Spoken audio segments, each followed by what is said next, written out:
శివాలయంలో మీకు వెంటనే అనుగ్రహం కలగాలి అని అనుకుంటే మీరు వెళ్ళిన దాంట్లో ఒక్క నిమిషం వృధా కాకుండా పరిపూర్ణంగా శివానుగ్రహం పొందాలి అనుకుంటే ఎలా బయలుదేరాలో చెప్పింది శాస్త్రం.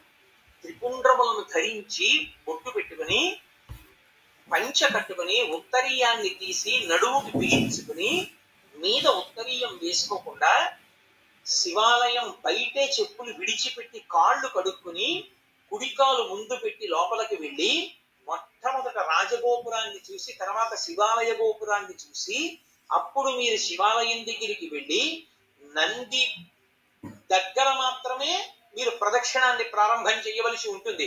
కాబట్టి నందీశ్వరుడి దగ్గర ప్రదక్షిణాన్ని ప్రారంభం చేసి వెళ్ళేటప్పుడు దేవాలయంలో మహామంటపము, అర్ధమంటపము, ముఖమంటపము అని 3 మంటపాలు ఉంటాయి. ఈ 3 మంటపాలు దేనికి గుర్తు అంటే స్థూల సూక్ష్మ కారణ శరీరములకు గుర్తు. ఈ 3 శరీరములను నేను అధిగమించేటటువంటి అదృష్టం నాకు కలగాలని కోరుకోవడం ముఖమంటపాన్ని, మహామంటపాన్ని, అర్ధమంటపాన్ని, ముఖమంటపాన్ని దాటాలి. దాటేటప్పుడు శివాలయానికి ప్రదక్షిణం చేస్తే ఒక్క మారు చేస్తే చాలు, 3 మార్లు చేస్తే విశేషం. ఎందుకని 3 మాటలు? భగవాన్ రమణ మహర్షి ఎందుకు గిరి ప్రదక్షిణం చెయ్యాలి అన్నదానికి చెప్తుండేవారు. అంటే మీరు ప్రదక్షిణం చెయ్యడానికి కాళ్ళు కదుపుతుంటే మీ పాపములు కాలిపోతాయి. మీరు ఏ కోరికతో అలమటిస్తున్నారో ఆ కోరికలు ఇవ్వబడతాయి. మీరు ఏ కోరిక లేకుండా ప్రదక్షిణం చేస్తుంటే అంటే జన్మ జన్మాంతరములందు చేసిన పాపములు కూడా కాలిపోతాయి. ఆఖరి ఊపిరి దగ్గర పాప పుణ్యములు లేని స్థితి కల్పించి మోక్షం ఇవ్వబడుతుంది. ప్రదక్షిణం. అందుకు శివాలయ ప్రదక్షిణ. నేను కాదు, స్కందంలోంచి సాక్షాత్ భగవాన్ రమణులు చెప్తుండేవారు కూర్చోబెట్టి ఎందుకు గిరి ప్రదక్షిణం చెయ్యాలో. కాబట్టి ప్రదక్షిణం 3 మార్లు చేస్తారు. ఎందుకు 3 మార్లు చేయడం అంటే నేను ఈషణత్రయాన్ని విడిచిపెట్టగలిగిన శక్తిని నాకు ఈషణత్రయము అంటే ప్రధానమైనటువంటివి ధనేష, దారేష, పుత్రేష. ధనేష డబ్బు మీద వ్యామోహం వదలదు, దారేష భార్య మీద వ్యామోహం వదలదు, పుత్రేష కొడుకు మీద వ్యామోహం వదలదు. ఈశ్వర ఈ వ్యామోహాలన్నీ వెంట పెట్టుకుని ఏం పొందుతాను? పెద్దవాడిని అయిపోయాను, నాకు ఇంకా ఈ వ్యామోహాలు తగ్గించి నువ్వు వాణ్ణి భద్రంగా నువ్వు చూడు అని కోరుకుని తిరిగితే 3 మార్లు దాని చేత వాసనాత్రయాన్ని ఈశ్వరుడు తీసేస్తాడు, ఈషణత్రయాన్ని తీసేస్తాడు. తీసేసిన తర్వాత బలిమంటపం దగ్గరికి రావాలి. వచ్చి బలిమంటపం దగ్గర నమస్కారం చెయ్యాలి. ఎందుకు అంటే మనలో ఉండేటటువంటి కామక్రోధ లోభ మద మోహమాత్సర్యములనేటటువంటి అరిషడ్వర్గములను బలివ్వాలి అక్కడ. అంటే విడిచిపెట్టేసేటటువంటి శక్తి నాకు ఈశ్వరా కల్పించు. అవి మిమ్మల్ని విడిచిపెట్టవు, అవి విడిచిపెట్టేలా ప్రవర్తించగలిగిన శక్తి మీకు కలగాలి. వాటికి అసహ్యం వెయ్యాలి. అబ్బా వీళ్ళు పడుకుంటే ఏమొచ్చిందిరా, వీడేమి మనం కోరుకునేటట్టుగా ప్రవర్తించాలని వెళ్ళిపోవాలి. కోపం రాదు ఆయనకి. ఓర్పు, కోపము స్థానమునందు ఓర్పుతో గెలుస్తాడు. కామము ఈశ్వర కామంగా మారుస్తాడు. ఇలా మార్చగలిగిన శక్తి దేని వలన వస్తుంది అంటే బలిమంటపం దగ్గరికి వెళ్ళి నమస్కారం చెయ్యాలి. అంతేగాని బలిమంటపం దగ్గర ఏ నమస్కారం చేయకుండా దాటకూడదు. అరిషడ్వర్గములను విడిచిపెట్టడానికి బలిమంటపానికి నమస్కారం చెయ్యాలి. అమ్మ ఎందుకమ్మా పిల్లాడితో ఎంతమంది మీ చుట్టూ ఉన్న వాళ్ళు ఇబ్బంది పడుతున్నారు నేను చెప్పే వరకు మీరు గమనించలేరా? ఎంతమంది దృష్టి కేంద్రీకరణ పాడైపోతారు. కాసేపు ఎందుకు పిల్లాన్ని తీసుకుని బయటికి వెళ్ళరు? బయటికి వెళ్ళండి పిల్లాన్ని తీసుకుని.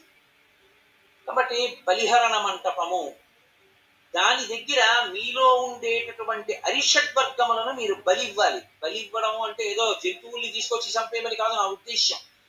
వాటిని అధిగమించగలిగినటువంటి శక్తి ఈశ్వర కృపాకటాక్ష వీక్షణముల చేత మీకు అబ్బాలని కోరుకోవడం. అది బలిమంటపం దగ్గర నమస్కారం. తర్వాత ఈశ్వరుడి యొక్క వాహనానికి నమస్కారం చేస్తారు. నందీశ్వరుడు, గరుత్మంతుడు వీళ్ళు వహిస్తారు పరమేశ్వరుణ్ణి. వహించడం అంటే వీపు మీద కూర్చోబెట్టడం కాదు, ఎప్పుడు గుండెల్లో పెట్టుకుంటారు. అందుకే నంది చూపు శివుడి మీద ఉంటుంది, పృష్ఠభాగం ప్రపంచానికి ఇస్తారు. ఆయనకి ప్రపంచంతో సంబంధం లేదు, పరమేశ్వరుడితో సంబంధం.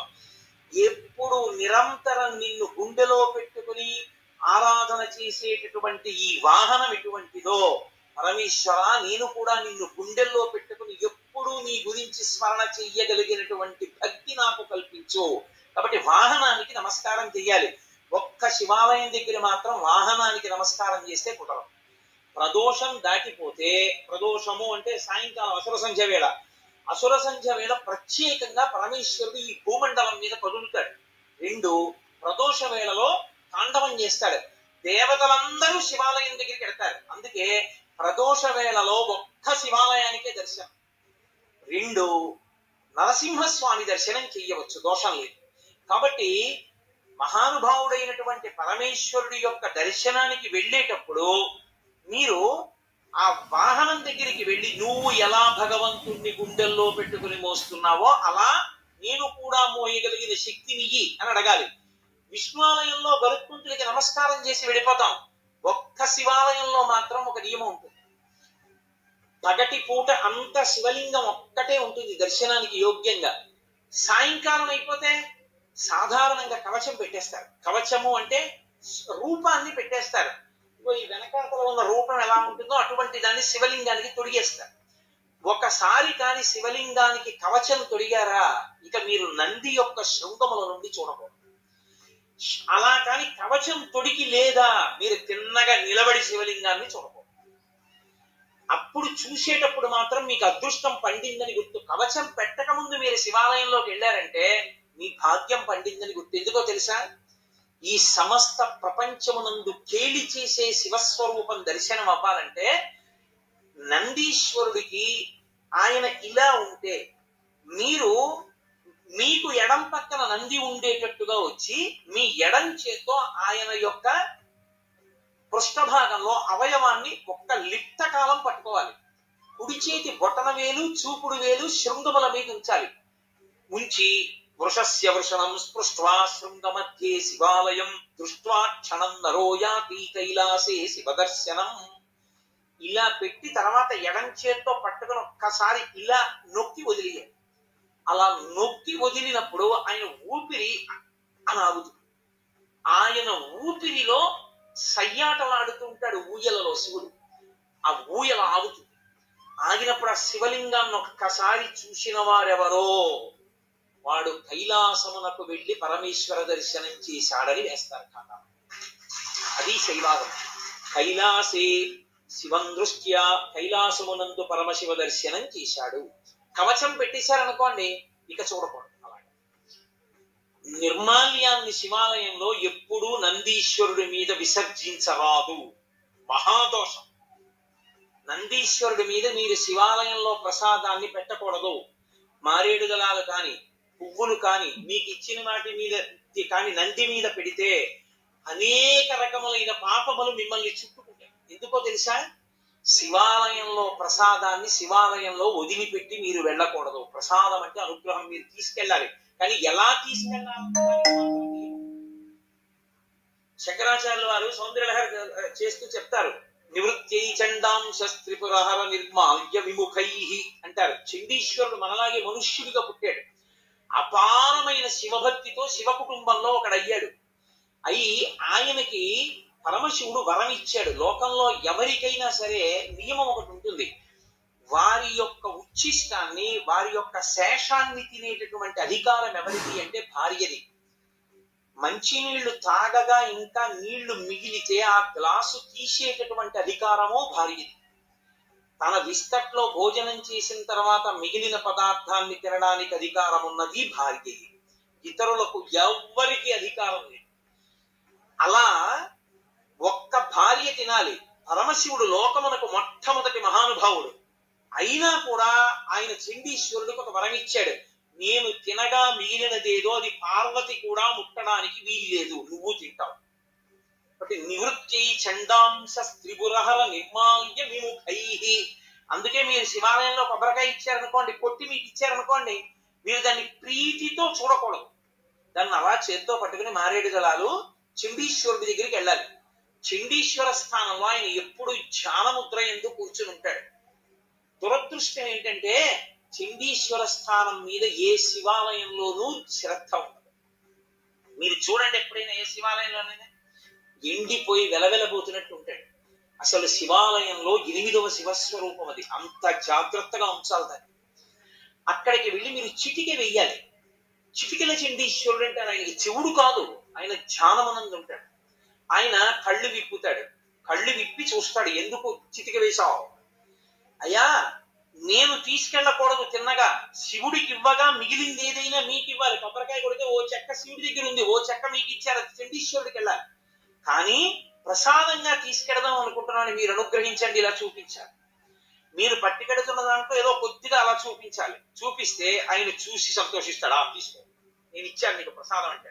ఇప్పుడు చెండి ముఖంగా మీకు ప్రసాదం రావాలి, అంతేగాని నందీశ్వరుడు వదిలిపెట్టమని ఏ శివాగమంలో ఉందో నాకు చూపించండి. ఎక్కడా లేదు. ప్రతి దేవాలయంలో అర్చకులు చేస్తున్న తప్పది. నందీశ్వరుడి మీద పెట్టేయండి అని చెప్తున్నారు, పరమ దోషం. నంది మీద పెడితే కింద పడుతుంది, కింద పడితే వెనక వచ్చిన వాడు తొక్కుతాడు, తొక్కితే ఆ పాప నీకు అడిగి వెళ్తుంది. పుష్పదంతుడని శివమహిమ్నా స్తోత్రం చేశాడు ఆయన. అదే పనిగా రాజుగారి తోటలో పువ్వులన్నీ పట్టుకుపోతుండేవాడు. పట్టుకుపోతుంటే కనపడేవాడు కాడు గంధర్వుడు. రాజుగారి కోపం వచ్చి, వీడిని పట్టుకోలేకపోతున్నాం, శివాలయంలో వాడినటువంటి పువ్వులు తెచ్చి చల్లండి కింద ఆకులు. వాడు రాత్రి వచ్చి తొక్కుతాడు, వాడి శక్తి పోతుందని చల్లేశాడు. ఆయన తెలియక భూమి మీద దిగాడు పూల తోటలో. తొక్కగానే ఆయన శక్తి పోయింది, పట్టుకుని బంధించాడు. అప్పుడు ఆయన శివమహిమ్నా స్తోత్రం చేశాడు. నందీశ్వరుడి దంతాల మీద ఉంటాయి ఇప్పటికీ ఆ శివమహిమ్నా స్తోత్ర శ్లోకాలు. ఒకప్పుడు నేను మహాభక్తుడున్నాను, ఆయన వెళ్ళి పరమేశ్వరుడి దగ్గర శివమహిమ్నా స్తోత్రం జరిగితే నంది పళ్ళికి ఇచ్చేట్టు ఇలాగా ఆయన పళ్ళ మీద కనపడ్డాయి శ్లోకాలు. ఇక్కడ నువ్వు చదువుతావు ఎక్కడైనా పళ్ళ మీద రాసుకున్నాను బట్టి అంత శక్తివంతములు శివమహిమ్నా స్తోత్రం. కాబట్టి ఆ గంధర్వుడు శివమహిమ్నా స్తోత్రం చేస్తే మళ్ళీ శక్తి వచ్చి వెళ్ళిపోయాడు. కాబట్టి శివ నిర్మాల్యాన్ని తొక్కకూడదు. తొక్కకూడని శివ నిర్మాల్యాన్ని ఆ నందీశ్వరుడి మీద పెట్టించిన తప్పు కాదు. విభూతి దాని మీద చల్లేయండి అన్నాం, నిర్మాల్యం నంది మీద పెట్టి వెళ్ళిపోండి అన్నాం. అసలు శివాలయంలో ఉన్న అర్చకులు మొదట తెలుసుకోవాలి, అలా మనం చెప్పకూడదు. చండీశ్వర స్థానానికి చూపించి మీరింటికి పట్టుకెళ్ళండి అని చెప్పాలి. ఆ మారేడు దళం చక్కగా మీరింటికి పట్టుకెళ్ళచ్చు, కళ్ళ కట్టుకోవచ్చు, ఎక్కడో నీళ్లలోనో మొక్కలోనో పెట్టేసేయచ్చు. మీ ఇంటికి పట్టుకెళ్ళాలి, గడప దాటాలి ప్రసాదం. గడప దాటి ఇంటికి వస్తేనే శివానుగ్రహం. మీరు ఎక్కడో వదిలిస్తే ఇంకా ప్రసాద తిరస్కారం చేస్తే మీకు అనుగ్రహం ఎక్కడి నుంచి వస్తుంది? మీరు నంది మీద పెట్టి కింద పారేసి అదే ఆ ప్రసాదం తీసుకోవాల్సిన విధానం శివానుగ్రహాన్ని పొందడానికి. కాబట్టి ఒక్క శివాలయంలో మాత్రం వాహనం దగ్గరికి వెళ్ళేటప్పటికి నియమం మారుతుంది. అక్కడికి వెళ్ళి నమస్కారం చేసి వెళ్ళిపోతానంటే కుదరదు. మీరు కవచం పెట్టకపోతే ఆయన శృంగములలోంచి శివదర్శనాన్ని చేయవలసి ఉంటుంది. చేశారు, ప్రదక్షిణం చేసి వచ్చారు, ప్రదక్షిణం చేశారు, 3 మంటపములను దాటారు. ఇప్పుడు మీరు శివ సన్నిధి యందు నిలబడ్డారు. నిలబడితే లోపల ఎప్పుడైనా సరే ఒక విషయాన్ని జ్ఞాపకం పెట్టుకోండి, ఏ దేవాలయం లోపల అయినా విద్యుత్ దీపం వెలిగితే ఉత్తర క్షణంలో ఏ పని చేసినట్లు గుర్తో తెలుసా? మీ గురువు గారి పట్ల మీరు అపచారం చేశారని గుర్తు. మీ గురువుని తిరస్కరిస్తే, మీ గురువుకి అపచారం చేస్తే, మీ గురువుని విమర్శిస్తే, మీ గురువుని చులకన చేస్తే ఏ దోషం వస్తుందో అంతరాలయంలో విద్యుత్ దీపం పెడితే అదే దోషం వేస్తారు. అందుకే మీరు ఇప్పటికీ చూడండి, ఏ పెద్ద పెద్ద గుళ్ళల్లోనూ ఎలక్ట్రిక్ లైట్ వేయరు. ఎందుకు వెయ్యరో తెలుసా? ఒక్కటే కారణం, అంతరాలయంలో ప్రధానమూర్తి దగ్గర వెలిగే దీపమే గురువు. గురువు ఒక్కడి అనుగ్రహంతో ఈశ్వరుడు కనపడతాడు. ఆయన అక్కర్లేదని తీసేస్తే త్రిశంకుడు అయిపోయినట్టు గుర్తు. నాకు ఆ దీపపు కాంతిలో కనపట్టలేదు, నేను ఎలక్ట్రిక్ లైట్ పెట్టుకుంటానంటే నువ్వేం గురువు నువ్వు మాకు అక్కర్లేదని చెప్పి ఇంకొన్ని పెట్టినట్టు లెక్క. ఆ అంతరాలయమునందు వేరొక దీపం, విద్యుత్ దీపం ఉండరాదు, ఒక్క నూనె దీపమే. ఆ దీపాలు కావాలంటే గుత్తి దీపాలుగా దింపుతారు, ఒత్తి పెద్దది చేస్తారు మూర్తి దగ్గరికి వచ్చే. మీరు అందుకే మన ఆంధ్రదేశంలో ఏముందండి, శాస్త్రం పాటించేవాడేడి. మీరు దక్షిణ దేశం వెళ్ళండి, ద్రవిడ దేశం ప్రత్యేకం, ఏ దేవాలయంలో ఎలక్ట్రిక్ ల్యాంప్ లేదు.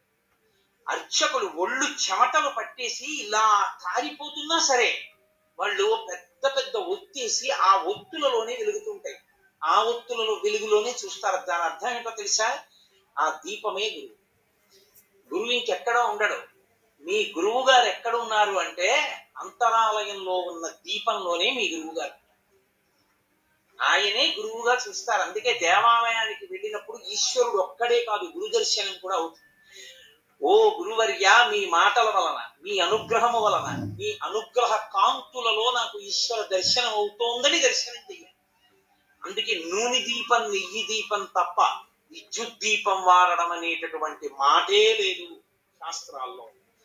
అందుకే ఈశ్వర ప్రధానమూర్తిని చూడగానే రెండిటిని మనసులో స్మరించాలి.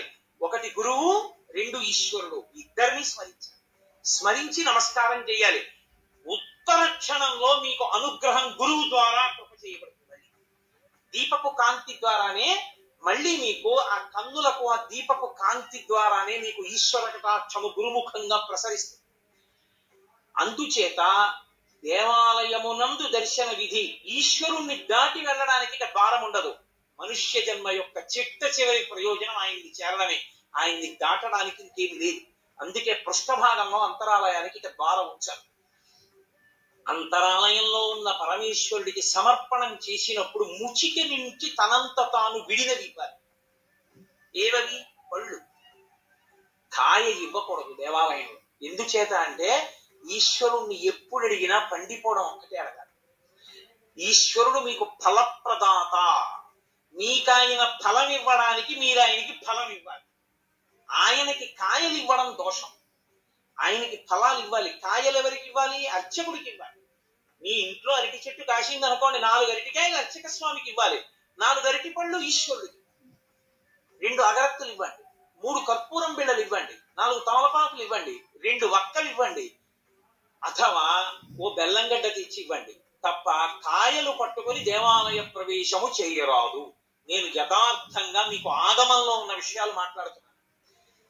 అలా ఎవరు వెళ్ళి దేవాలయానికి నమస్కారం చేసుకుని బయటికి వచ్చి ఒక్క క్షణం కూర్చోవాలి. కూర్చుని మీరు ఏం చూశారో దాన్ని స్మరించాలి. మిగిలినవన్నీ ఎలా ఉన్నా తప్పకుండా దేవాలయం నుంచి బయటికి వచ్చేసేటప్పుడు మనసులో ఒకటి నిలబడాలి. ఆ పక్కన వేలాడుతున్నటువంటి దీపంలో పక్కకి ఉన్న పెద్ద ఒత్తి దాని వెలుతురు. ఆ వెలుతురులో ఈశ్వరుడు చూడాలి. ముందు గుత్తి దీపం, ఒత్తికున్న జ్వాల, జ్వాలలో ఈశ్వరుడు. ఇప్పుడు గురువు గారి పాదములు, గురువు గారి అనుగ్రహముగా ఈశ్వరుడు. మీరు సర్వశ్రేయస్సులు పొందిస్తారు. కళ్ళు మూసుకుని ఆ దర్శనం చేసి బయటికి రావాలి. అది ఏ గురువు అనుగ్రహంతో గుడివేపుకి నడిచారో ఆ గురువు అనుగ్రహంతో ఈశ్వర దర్శనం చేసి కృతజ్ఞత చెప్పి పైకొచ్చినట్టు. కాబట్టి ఒక దేవాలయ దర్శన విధి ఈశ్వర దర్శనమునందు తెలిసి చెయ్యి, తెలియక చెయ్యి. నువ్వు వెళ్ళేటప్పుడు శివాలయంలో ప్రదక్షిణం చేస్తూ మెల్లగా ఓం తత్పురుషముఖాయ నమః, ఓం అఘోరముఖాయ నమః, ఓం సత్యోజాతముఖాయ నమః, ఓం వామదేవముఖాయ నమః, ఓం ఈశానముఖాయ నమః అని 5 ముఖాలకి నమస్కరించి నువ్వు చక్కగా మౌనంగా ఆ చండీశ్వరుడికి చూపించి ప్రసాదం పట్టుకుని ఇంటికి వస్తే పరిపూర్ణమైనటువంటి శివానుగ్రహాన్ని నువ్వు పొందుతావు. ఆ శివానుగ్రహము వలన నీవు సాధించుకోలేనిదన్నది ఇంకా లేదు లోకం. ఏదైనా సరే నువ్వు పొందగలవు. చిట్ట చివరికి సరే, నాకు అది సభాముఖంగా చెప్పడం ఇష్టం లేదు, కానీ తరువుకొస్తున్న మృత్యువుని కూడా వాయిదా వేయించడానికి శివాగమంలో మార్గం చెప్పారు. అన్ని వేళలా నేను దాన్ని వాడుకోమని చెప్పను, కానీ తరువుకొచ్చేస్తున్న మృత్యువుని కొద్ది కాలం వాయిదా వేయాలంటే సుశిక్షితంగా ఉంటే ఆ శివాలయంలో అభిషేకం చేసి వాయిదా వేయచ్చు. శివాగమం చెప్పింది ఖచ్చితం. మేము చెప్తున్నాం ఇదే మార్గం, ఇది తప్ప వినా మార్గము లేదని చెప్పేసి. అంత శక్తివంతము శివాలయం అంటే. ఆ శివారాధన చేసి చేసి చేసి చేసి చేసి శివస్వరూపులైపోతారు. అయిపోయి వారి చేత్తో ఒక పండిస్తే, వారి నోటితో ఒక మాట అంటే అందున శివతత్వం ఎరిగిన వాడు అభిషేకం చేశాడు అనుకోండి, ఆ తీర్థానికి ఉండే శక్తి అపారము. ఎందుకో తెలుసా? నా రుద్రో రుద్రమర్చయే. రుద్రుడు కాని వాడు రుద్రుడిని అభిషేకం చెయ్యకూడదు. శివతత్వము పరిపూర్ణముగా తెలుసున్నవాడు రమించిపోతూ శివాభిషేకం చేశాడు అనుకోండి, ఆ అభిషేక తీర్థమునందు శివశక్తి పరిపూర్ణంగా పట్టుకుంటుంది. తజ్జలాన్ అని ఈశ్వరుడికి పేరు. ఆ అభిషేక తీర్థమును నువ్వు పుచ్చుకోవడం అంటే సాక్షాత్తు శివానుగ్రహము నీలోకి ప్రవేశించుటయే. అందుకే శివభక్తి తత్పరుడైన వాడు చేసిన అభిషేక తీర్థం, శివాలయంలో అర్చక స్వామి చేసినటువంటి అభిషేక తీర్థం, ఒకటిది భక్తి, వేరొకరిది దీక్ష వలన వచ్చిన శక్తి. ఈ రెండిటిది ఒకటే స్థాయి. అందుకే అభిషేక నాకు తెలిసి గోపాలకృష్ణ గారికి తెలుసు, నేను పేర్లు ఎందుకు చెప్పాలి, ఈ రాష్ట్రంలో ఒకానొక విభాగానికి అంతటికీ హెడ్ చేశాడు ఒక ఆయన, ఒక చీఫ్ ఇంజనీర్. ఆ రోజుల్లో ఉన్న ముఖ్యమంత్రి గారు ఆయన్ని సెలవులో వెళ్ళొద్దన్నాడు. నువ్వు సెలవులో వెళితే నీ ప్లేస్ లో ఎవరినో వెయ్యాలయా, వాడు ఫైల్ ఎలా డిస్పోజ్ చేస్తాడో నాకు భయం, నువ్వు జ్వరంతో ఉంటే ఇంటి దగ్గర ఉండి సంతకాలు పెట్టు, ముఖ్యమైన ఫైళ్లు చూసన్నారు. ఇంటి దగ్గర ఉండి వైద్యం చేయించుకున్నారు. 104 జ్వరం, నెల్లాళ్ళైంది, తగ్గలేదు. ఒక గొప్ప శివభక్తుడు, ఆయన పరమ భక్తితో ప్రతిరోజు అభిషేకం చేసుకుంటారు. ఆయన దగ్గరికి వెళ్ళి అడిగారు. ఆయన అన్నారు, అన్ని మందులు మాని నా ఇంట కూర్చుని 42 రోజులు ప్రతిరోజు నేను అభిషేకం పూర్తయ్యేటప్పటికి తీర్థం పుచ్చుకోగలవా అని అడిగాడు. పుచ్చుకుంటానన్నారు. 42 రోజులు పుచ్చుకున్నాడు. ఆయన పూర్తి ఆరోగ్యాన్ని పొంది మళ్ళీ డ్యూటీకి జాయిన్ అయ్యాడు. ఇప్పటికే ఆయన ఉన్నాడు చక్కగా, మా కాకినాడలోనే ఉంటారు. కాబట్టి శివాభిషేకమునందు శివతత్వమును జీర్ణం చేసుకున్న వ్యక్తి పరమ భక్తితో అభిషేకం చేస్తే ఆ శివలింగానికి తగిలి కింద పడుతున్నటువంటి నీటి యందు శివతత్వము ప్రవేశించి విశేష శక్తిని పొందుతుంది. కాబట్టి శివాలయము, శివానుగ్రహము, శివ దర్శనము అంత గొప్పవి. నిజంగా మీరు ఎంత భాగ్యవంతులో మీకు తెలియదు. ఎప్పుడైనా మీరు ఒకటి జ్ఞాపకం పెట్టుకోండి, ఆలయంలో ఉండేటటువంటి ప్రధాన దేవతా స్వరూపం శివుడికి ఎడం వైపుకు వస్తుంది. అలా రాకుండా దూరంగా జరిగి ముందుకు వచ్చి ఆయనకు అభిముఖంగా చూసింది అనుకోండి, విశ్వకుండలిని అని గుర్తు. ఆవిడ కేవలం మీరు ఏ పేరుతో పిలుస్తున్నారో ఆ ఒక్క శక్తే కాదు, ఆమె మిమ్మల్ని ఈడ్చి ఈశ్వరుడి దగ్గరికి తీసుకెళ్ళిపోగలదు, అంత శక్తివంతురాలని గుర్తు. మీకు ఇక్కడ ఉన్నటువంటి ప్రాంగణంలో పరమశివుడు తూర్పుని చూస్తే అమ్మవారి ఇటు పక్కకి రాలా, అమ్మవారి ఇటు తిరిగి పశ్చిమాన్ని చూసింది. శారద అంటే విశ్వకుండలిని శక్తి స్వరూపంగా ఉంది. ఏ మహానుభావుడు ప్రతిష్ఠ చేశాడో నాకు తెలియదు కానీ సర్వశుక్ల సరస్వతి, తెల్లగా ఉంటుంది సరస్వతిది. ఆ స్ఫటికం శివుడు, పరబ్రహ్మతత్వం. స్ఫటికం, దానికి ఏ రంగు ఉండదు. మీరు ఎర్ర పువ్వు పెడితే ఎర్రగా కనపడుతుంది. అసలు ఆయన నిర్గుణుడు, ఆయన తప్ప వేరొకటి లేదు. విశ్వము ఆయన యందు ఆరోపింపబడింది. ఆ శివస్వరూపం, ఈ శారదా స్వరూపం ఒకటే. అందుకే వెనక్కి శారదని జరిపారు. ఈ దేవాలయంలో మీరు చేసుకున్న అదృష్టం అత్యద్భుతం ఏమిటో తెలుసా? నవగ్రహ దేవాలయం. నేను మీతో యథార్థం చెప్తున్నా, ఇప్పటి వరకు నేను ఒక్క చిత్తూరు అవతల ఉన్న నవగ్రహ దేవాలయం తప్ప అక్కడ ఉన్న దేవాలయం దీనికన్నా గొప్పది. ఎందుచేత అంటే అక్కడ చెట్టు కూడా, ఏ గ్రహానికి ఏ చెట్టు ఉండాలో ఆ చెట్టు కూడా ఉందట. ఇక్కడ ఒక్కటే లేదు. కానీ శివాలయానికి రామాలయానికి వెనక్కి జరిగింది, అసలు అది గొప్ప. ఇక్కడ ఎంతమంది మహానుభావులు ప్రతిష్టలు చేశారో నాకు స్ఫురణలో లేదు, కానీ అది చాలా గొప్ప. ఎందుకంటే గ్రహానికి ఈశ్వరుడితో సమాన స్థాయి లేదు. 2 అడుగులు వెనక్కి నడిపించారు. నడిపించి ప్రతి గ్రహం మీద గ్రహానికి సంబంధించినటువంటి గుర్తు, గ్రహానికి సంబంధించిన విశేషం పైన కనపడేటట్టుగా పెట్టి ఆంతరం పెట్టారు. ఎందుకంటే నవగ్రహాలకి లోపలికి వెళ్ళి ప్రదక్షిణం చేస్తే ఇంట్లోకి వెళ్ళకూడదు, కాళ్ళు కడుక్కునే. అందుకని బయట ఓ ఆంతరం పెట్టి లోపల ఒక ఆంతరం పెట్టారు. గ్రహ ఫలితాలు పొందాలనుకున్న వాళ్ళు లోపలికి వెడతారు, ప్రదక్షిణంగా వెళ్ళిపోదాం అనుకున్న వాడు ఇంటికి వెళ్ళి కాళ్ళు కడుక్కోలేక్కర్లేదు, వెళ్ళిపోవచ్చు. వెళ్ళిపోవడానికి వీలుగా పెట్టారు. అన్నిటికన్నా గొప్పదేదో తెలుసా? శివాలయం విష్ణువాలయం యొక్క నీడ ఒక్క చోట పడేటట్టుగా ఉండి ప్రదక్షిణం చేస్తే వాడు సాక్షాత్తుగా కాశీ క్షేత్రం లాంటి క్షేత్రాల్లో ప్రదక్షిణం చేయడంతో సమానం. 2 నీడలు పడాలి. మాకు కాకినాడలో ఉన్నాయి అలా 2 దేవాలయాలు. ఇక్కడ విష్ణు స్వరూపం రామచంద్ర ప్రభు, రామచంద్ర ప్రభువు యొక్క ఆలయం, ఆ పక్కన శివాలయం 2 ఉన్నాయి. రెండిటి మధ్యలోంచి ప్రదక్షిణం చేస్తారు. శివ దర్శనం చేసి రామదర్శనం చేయాలి. అంత గొప్ప అమరిక. అసలు ఆ కళ్యాణ మంటపం ఒక అద్భుతం. ఆ కళ్యాణ మంటపం మీద 27 నక్షత్రాల యొక్క గుర్తులు. అవి నిజంగా మీరు చూస్తే ధన్యులు. మీ పిల్లలకి చూపిస్తే. ఎందుకో తెలుసా? మృగశీర్ష నక్షత్రం ఆకాశంలో ఎలా ప్రకాశిస్తుందో, హస్త నక్షత్రం ఎలా ప్రకాశిస్తుందో భాద్రపద మాసంలో, అవన్నీ నక్షత్ర శాస్త్రం చదువుతుంటే అబ్బా అలా ఉంటే ఉంటుందా నక్షత్రం ఆకాశంలో అనుకుంటాం. అవి ఎలా ఉంటాయని చెప్పబడిందో 27 నక్షత్రాలు అలాగే చెక్కారు అక్కడ. నేను ఒక రోజు 2 గంటల చుట్టూ తిరిగి చూశాను. 27 నక్షత్రాలని యథాతథంగా పెట్టారు. పెట్టి 27 నక్షత్రాల్లోంచి 12 రాసుల్ని తీసుకొచ్చారు. 12 రాసుల కింద కళ్యాణ మంటపం తీసుకొచ్చారు. నేను పొద్దున్నే అడిగా, ఇక్కడ కళ్యాణం చేస్తారా అని అడిగారు. ఆ కింద కళ్యాణం జరుగుతుండగా చూస్తే సమస్త గ్రహదోషములు తిరిగిపోతాయి. అసలు ఆంధ్రదేశంలో అపూర్వమైనటువంటి దేవాలయ సమ్మేళనాల్లో ఈ ప్రాంతం ఒకటి. అందుకే నేను గుంటూరు రావడం అంటే అంత సంతోషంగా వస్తాను. దీన్ని హరిప్రసాద్ గారు కాదు, మీ అందరూ కూడా నడుము కట్టి పరిరక్షించుకోవాలి. చక్కగా ఈ దేవాలయంలో ఉన్న శక్తిని మీ అందరూ కూడా అనుభవించాలి. అనుభవించి దేవతల యొక్క అనుగ్రహాన్ని పరిపూర్ణంగా మీరు పొందగలగాలి. అంత గొప్ప క్షేత్రం, అంత గొప్ప వైశిష్ట్యం కలిగినటువంటి స్థానములు. అటువంటి బిల్వవృక్షం వెనక మేడి చెట్టు, గోశాల, ఇన్ని ఏకకాలంలో ఉన్న దేవాలయం ఎక్కడుంది? అసలు యథార్థానికి నాకు ఇక్కడ వసతి గృహంలో ఉండడాన్ని ఎంతో ఇష్టపడేవాడిని. కారణాంతరముల చేత నాకు కొన్ని చికాకులు కలిగి నేను ఇక్కడి నుంచి వెళ్ళిపోయాను, వేరొక చోట ఉంటున్నాను తప్ప.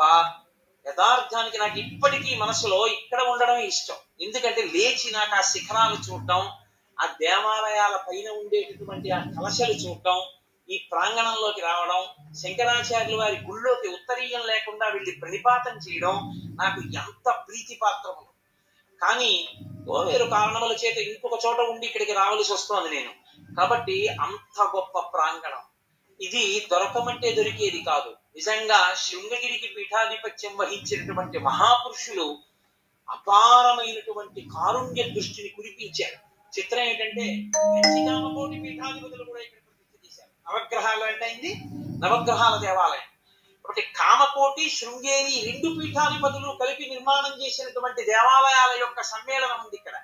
ఇంత గొప్ప దేవాలయ వ్యవస్థ కనుక నేను ఇంతకన్నా చెప్తూ వెళ్ళిపోతే దానికి అంతే ఉంటుంది, ఎంతైనా వెళుతుంది. కాబట్టి మీ అందరూ కూడా చక్కగా ఈ దేవాలయాన్ని సేవించండి. నేను పిల్లలకు ఒక మాట చెప్తాను.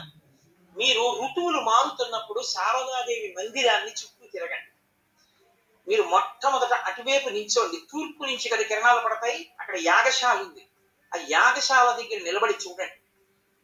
మధ్యలో ఒక దళం ఉండి ఇలా తామర దళాలు ఉంటాయి, 3 ఉంటాయి. సూర్యకిరణాలు ఎలా పడుతున్నాయో మీరు ఒకసారి చూడండి. ఒక్కొక్క చోట 3 రేకులు ఉన్నాయి. ఇవన్నీ కలిపితే ఏం వస్తుందో ఆలోచించండి. ఎందుకు తామర పువ్వు పెట్టకుండా దళాల్ని మాత్రమే పెట్టి విడిచిపెట్టారో చూడండి. ఒక్కొక్క చోట తెల్లవారుజామున సూర్యకిరణాలు శారదాదేవి దేవాలయం మీద ఎక్కడ పడుతున్నాయో గమనించండి. 4 వైపులా శ్లోకాలు పెట్టారు. ఆ శ్లోకాలు ఏవి పెట్టారో గమనించండి. ఎంత దూరదృష్టితో, ఎంత అద్భుతమైనటువంటి సంపదని మీకు ఇక్కడ ఏర్పాటు చేశారో మీరు గమనిస్తారు. ఇవాళ హోమం ఒక్కటి జరుగుతున్న దేవాలయాలు చాలా లేవు. అలాంటిది ఇక్కడ ఎన్నో హోమాలు జరుగుతున్నాయి. అపూర్వమైన హోమాలు. ఆంధ్రదేశంలో ఎక్కడా జరగని హోమాలన్నీ జరుగుతున్నాయి. దేవతలందరూ వస్తారు హోమాలు చేస్తే. అంత పరమ పవిత్రమైన ప్రాంగణం. చక్కగా మీ అందరూ కూడా దీన్ని సద్వినియోగం చేసుకోండి. మళ్ళీ ఈశ్వరుడు అనుగ్రహించిన నాడు మీ అందరినీ కలుసుకుని నేను ఒక వారం రోజులో 10 రోజులో ప్రసంగాలు చేసేటటువంటి అదృష్టాన్ని పొందుతాను. కాబట్టి ఇక్కడతో మీ అందరి దగ్గర సెలవు తీసుకుంటూ మంగళాశాసన ప్రై మదాచార్య పురోగమై సర్వైశ్చ పూర్వైరాచార్యై సత్కృతాయాస్తు మంగళం. మంగళం కోసలేంద్రాయ మహనీయ గుణాత్మనే చక్రవర్తి తనూజాయ సర్వభౌమాయ మంగళం. ఉమాకాంతాయ కాంతాయ కామితార్థప్రదాయినే శ్రీగిరీశాయ దేవాయ బలినాథాయ మంగళం. కరచరణకృతం వా కర్మవక్కాయనం వా శృణనైనజం వా మానసం వాపరాధం విహితం వా సర్వమేత్తక్షమస్వ శివ శివ కరుణార్థే శ్రీ మహాదేవ శంభో. సర్వం శ్రీ ఉమామహేశ్వర పరబ్రహ్మార్పణమస్తు.